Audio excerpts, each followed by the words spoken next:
Luxury Auto One welcomes you back to another powerful episode where we dive into the most explosive talk show moments ever caught on live television. Tonight's story takes us into the heart of a broadcast that shocked viewers across the world. What started as a high-profile interview with Prince Harry quickly spiraled into a fiery clash with veteran journalist George Stephanopoulos, a confrontation so heated that it ended with Harry being kicked out of the studio in front of millions.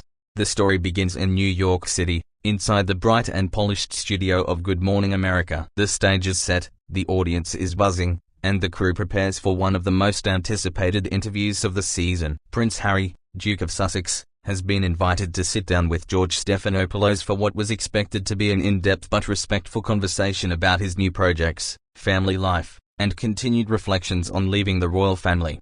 The audience claps as the broadcast begins. George greets viewers warmly, his calm authority instantly commanding attention. Good morning, America. Today, we're joined by a guest who has been at the center of global headlines for years. From his military service to his departure from royal duties, he's been praised, criticized, and everything in between. Please welcome Prince Harry. Harry steps onto the stage, smiling politely, though his body language shows a hint of unease. He shakes George's hand and takes his seat, offering a wave to the audience. At first, the discussion is smooth. Harry talks about his charitable foundation, his advocacy for mental health, and the joys of raising his children in California. The audience nods along, some applauding warmly at his mentions of helping veterans and young people struggling with trauma. But George Stephanopoulos, known for his sharp interviewing style, is not content with surface-level answers. He shifts the tone quickly, his voice steady but firm. Harry, George begins, many people sympathize with your struggles, but some also say you've built a career on criticizing your family while asking for privacy. Isn't that a contradiction? The audience stirs. Harry's jaw tightens. He takes a deep breath before replying. George, it's not a contradiction. Privacy doesn't mean silence. I never asked to be a race aider. I asked to have boundaries. Speaking out about injustice doesn't negate my right to protect my family. George nods but presses on. But critics point out that your Netflix deals, your memoir, and your high-profile interviews have earned millions. They argue that you've profited from attacking the very institution that made you who you are. How do you respond to that? The tension rises. Harry leans forward,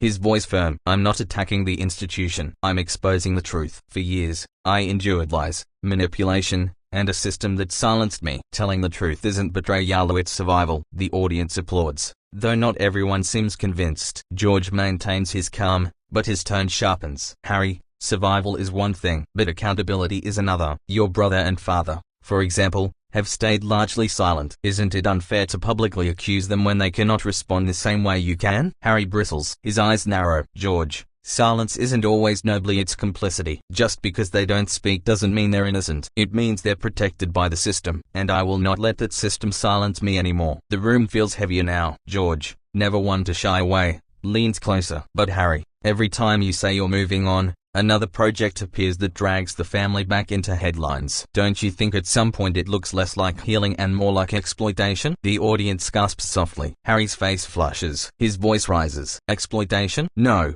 George. What's exploitation is the way the press hounded my mother until her death. What's exploitation is the way my wife has been vilified endlessly. Don't twist my truth into something ugly. George doesn't back down. His voice sharpens. I'm not twisting your truth, Harry. I'm asking what millions are asking. Are you truly seeking peace, or are you addicted to the attention that comes with tearing down the monarchy?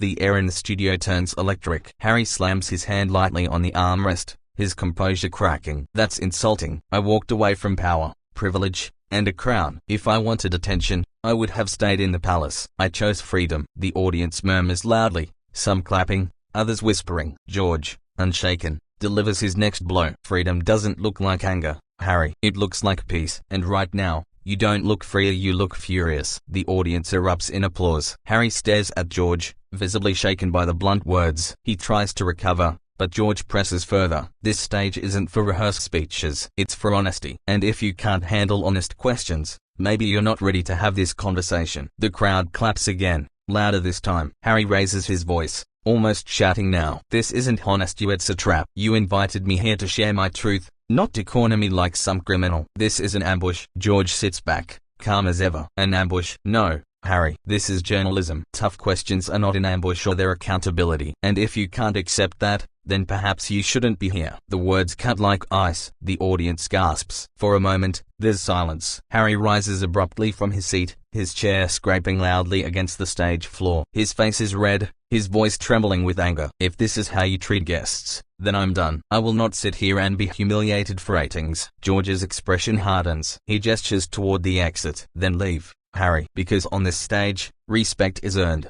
not demanded. Thank you for your time. You can go. The audience explodes, half cheering George's firmness, half gasping at the stunning dismissal. Harry glares at George, his fists clenched at his sides, but says nothing more. He turns sharply, storming off the set as cameras capture every step. Staff and security rush to escort him out of view.